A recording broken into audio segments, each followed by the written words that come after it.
How to add a new Tumblr blog to your account. First of all, open the Tumblr app and make sure you are logged into your account. From the dashboard, tap on the profile icon at the bottom right corner to open your account page.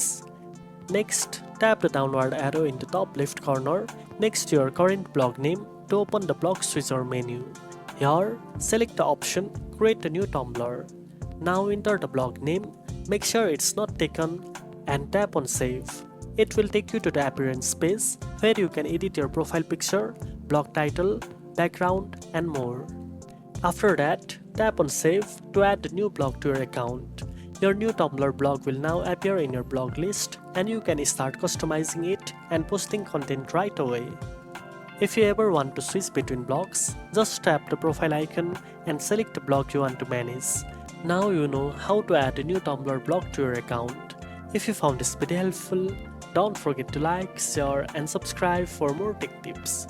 Thanks for watching and I'll see you in the next one.